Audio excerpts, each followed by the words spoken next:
mendapat deskripsi dan analisis karya seni rupa. Berikut ini contoh mendeskripsikan dan menganalisis karya seni rupa dari hasil pengamatan penghayatan karya. A. Seni rupa dua dimensi. Seni reklame poster. 1.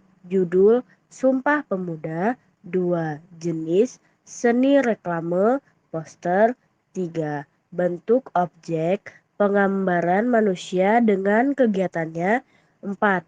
Teknik berkarya mewarna teknik plakat. 5. Fungsi karya untuk mempublikasikan tentang semangat Sumpah Pemuda. 6. Tema membangkitkan semangat nasionalisme. 7. Makan. Dengan menghayati karya ini diharapkan muncul semangat kebangsaan, cara berpikir, bertindak, dan berwawasan yang menempatkan kepentingan bangsa dan negara di atas kepentingan diri dan kelompoknya. Walaupun negara kita memiliki beraneka macam budaya, tetapi tetap satu, Bhinneka Tunggal Ika. Seni lukis. 1. Judul Kasih Ibu. 2. Jenis karya seni lukis. 3. Bentuk objek manusia dalam kehidupannya. 4.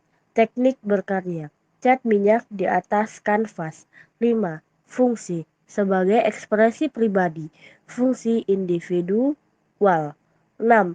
Tema karya menampilkan penggambaran kasih seorang ibu dengan ungkapkan yang estetik. 7. Makna karya dengan penampilan wujud lukisan menggambarkan kasih sayang seorang ibu yang sangat baik dalam merawat anaknya, sebagai bukti betapa besarnya jasa seorang ibu yang pantas disyukuri oleh anaknya. B. Seni rupa 3 dimensi, seni patung atau monumen. Judul Bangunan Monumen Pancasila Sakti. Jenis bentuk 3 dimensi, bentuk objek binatang dan manusia. Teknik konstruksi bangunan dan cetak cor. Fungsi dokumentasi peristiwa sejarah, tema kepahlawanan. Makna Monumen Pancasila Sakti yang menjelaskan tentang meninggalnya 7 pahlawan revolusi pada peristiwa G30 SPKI tahun 1965 di Jakarta. Patung pada monumen tersebut mengunggah semangat kebangsaan yang tinggi sebagaimana pahlawan revolusi. Kita harus berpikir, bertindak, dan berwawasan yang menempatkan kepentingan bangsa dan negara di atas kepentingan diri dan kelompok. Seni dekorasi atau interior. Judul Kamar Tamu. Jenis seni dekorasi, bentuk objek, lingkungan manusia, teknik berkarya, membangun dan menyusun, fungsi, memperindah ruangan agar nyaman, tema, anggun dan masa kini, makna, menampilkan kenyamanan dan keindahan suasana tersebut, menyebabkan kedamaian kebahagiaan hidup di dunia, dan harapan kita juga kebahagiaan hidup di hari akhir nanti. C. Tempat mengapresiasi karya seni rupa. Jika hendak mengapresiasi karya seni rupa, siswa dapat mengunjungi pameran seni rupa atau pagelaran seni, art gallery atau sanggar seni rupa, pasar seni, sentra industri, museum seni, atau dimanapun ada karya seni rupa. Bahkan karya teman kita dan karya-karya kita sendiri. Disitulah para siswa mengamati berbagai jenis seni rupa yang dipajang atau digelar atau dipamerkan dengan ragam karyanya. Siswa juga dapat mengamati dan apresiasi pada dokumentasi dengan gambar-gambar reproduksi, buku-buku koleksi, fotografi, video, film, slide, dan tayangan YouTube, bahkan media online yang lain lewat internet. Wahana lain yang bisa mengantarkan kita tempat mengapresiasi karya seni rupa antara lain LED light, katalog pagelaran atau pameran, dan art portable. Pada praktik pelaksanaan apresiasi, siswa memilih satu karya seni rupa yang layak atau jadi pilihannya atau yang menarik untuk dihayati. Jika ada simpati atau terkesan yang memuaskan dapat dicontoh atau dibuat deskripsinya. Bisa juga mulai latihan dalam penulisan kritik seni terhadap karya yang diapresiasi. Berikut tempat-tempat sarana untuk apresiasi. Yang pertama, katalog pameran. Yang kedua, leaflet.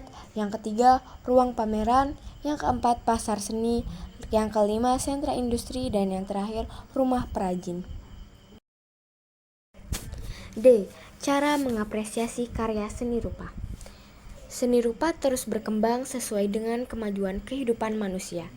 Kita dituntut untuk lebih kreatif dalam berkarya seni rupa untuk memenuhi kebutuhan manusia modern dengan berbagai penerapan dan kegunaan.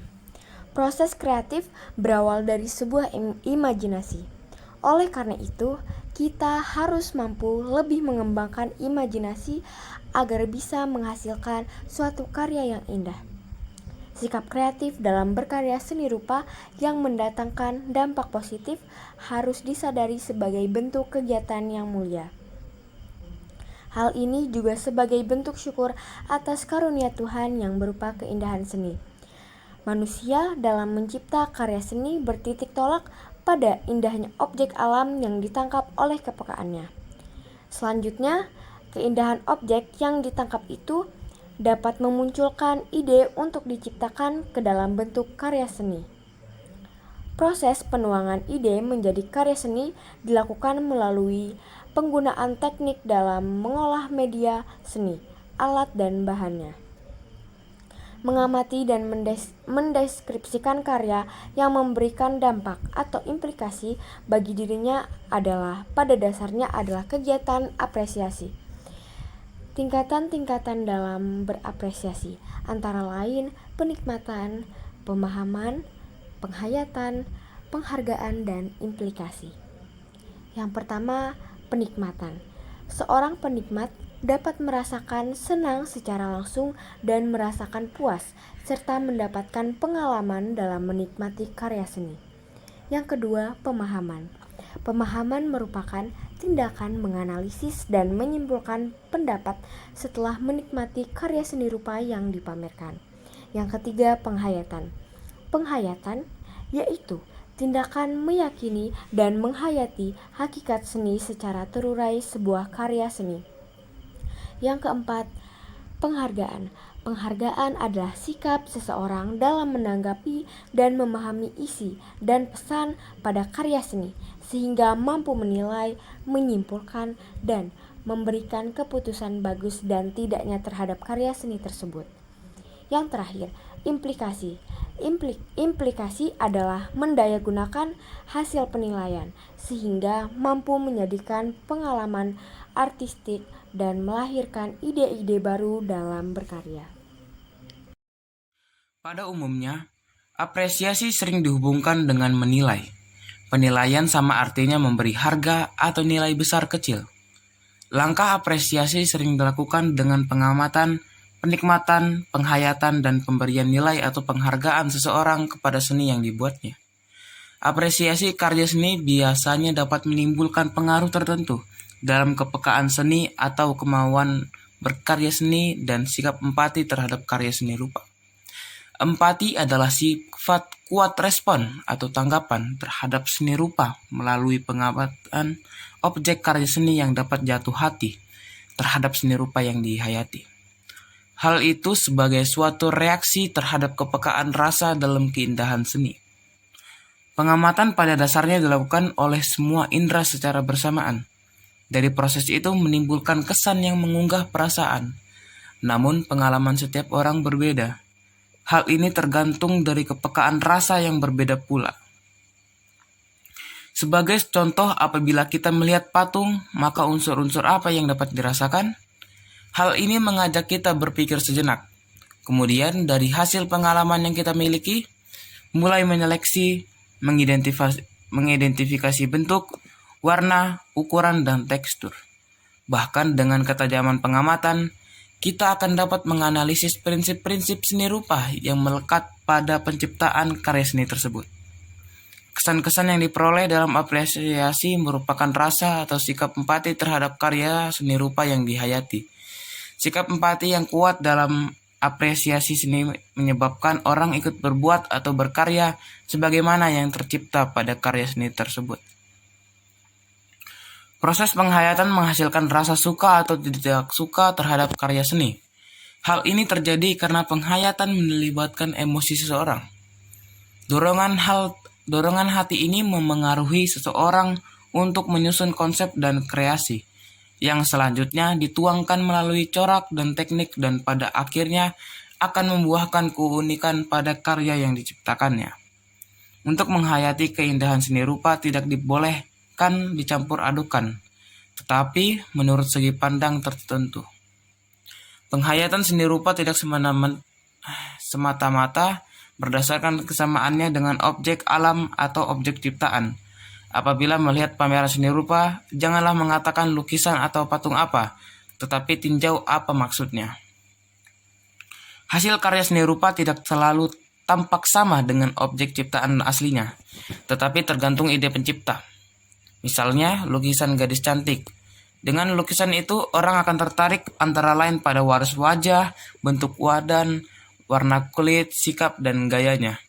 Bahkan ada pula yang tertarik terhadap kelembutan sifatnya. Dengan pusat daya tarik yang berbeda-beda, hasil lukisannya pun akan berlainan. Kadang-kadang lukisan yang berjudul gadis cantik, penggambarannya tidak secantik yang diduga sebagaimana modelnya. Hal yang disampaikan oleh pelukis adalah bentuk badan atau sifat-sifatnya sehingga lukisannya berbentuk figur atau abstrak.